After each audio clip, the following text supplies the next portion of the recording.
Morning বন্ধুরা, তোমরা কেমন আছো? আজকে দাদির কিচেন থেকে লাল শাক ভাজার একটা রেসিপি তোমাদের সাথে শেয়ার করব বলে সকাল সকাল চলে এসেছি। রেসিপিটা ভালো লাগলে লাইক, শেয়ার, সাবস্ক্রাইব করে দেবে।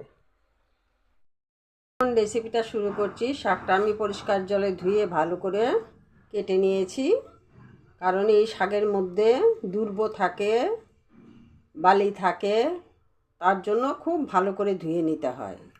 তার সাথে নিয়েছি কিছুটা ছোট ছোট করে আলু কেটে নিয়েছি, বেগুন কেটে নিয়েছি, আর দুটো কাঁচা লঙ্কা চিড়ে নিয়েছি। এখন দেখাচ্ছি রেসিপিটা কি করে করছি। তাতে তেল দিয়ে দিয়েছি। এখন আলু বেগুনটা একসাথে আমি ভেজে নেব। ভাজাটা আমার হয়ে গেছে, এখন নামিয়ে নেব। ভাজাটা নামিয়ে কড়াতে তেল দিয়ে দিয়েছি। এখন দিয়ে দিচ্ছি একটা শুকনো লঙ্কা, কুচিয়ে রাখা রসুন আর কালি জিরে। ফোড়নটা আমি এগুলি দিয়ে দিলাম। শাকগুলি দিয়ে দিচ্ছি।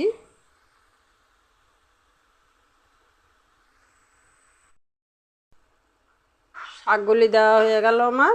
এখন দুটো কাঁচা লঙ্কা দিয়ে দিচ্ছি।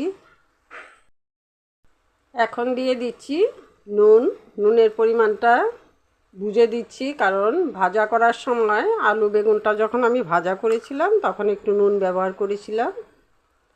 দিয়ে দিচ্ছি হলুদ গুঁড়ো। এখন একটু নাড়াচাড়া করে নেব।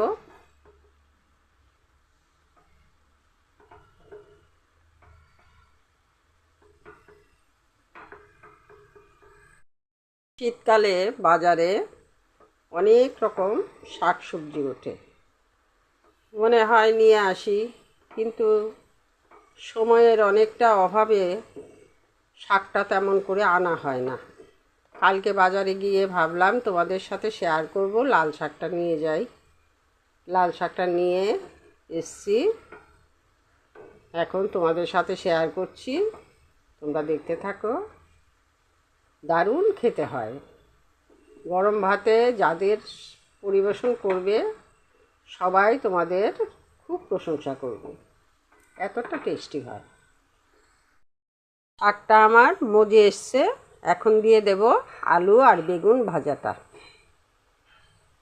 দিয়ে একটু নেড়ে চেড়ে কিছুটা সময়ের জন্য ঢেকে দেব।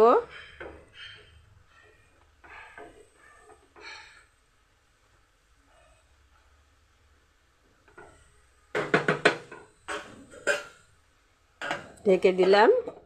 অল্প কিছুটা সময় ঢেকে রাখবো। ঢাকনাটা সরিয়ে দিচ্ছি।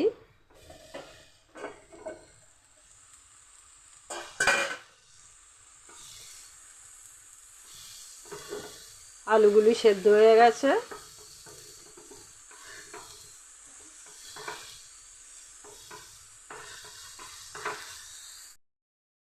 এই শাকটা বড়দের থেকেও ছোটরা বেশি আনন্দ পায় খেতে। ভাত মাখার সময় ভাতগুলি লাল হয়ে যায়, ওরা এটা দেখে খুব আনন্দ পায়। বড়রাও খুব ভালোবাসে। শাকটা আমার হয়ে গেছে। আজকের রেসিপিটা এখানেই শেষ করছি। তোমরা সকলেই ভালো থেকো, সুস্থ থেকো। আমাকে কমেন্টে জানিও শাকটা তোমাদের কাছে কেমন লাগলো।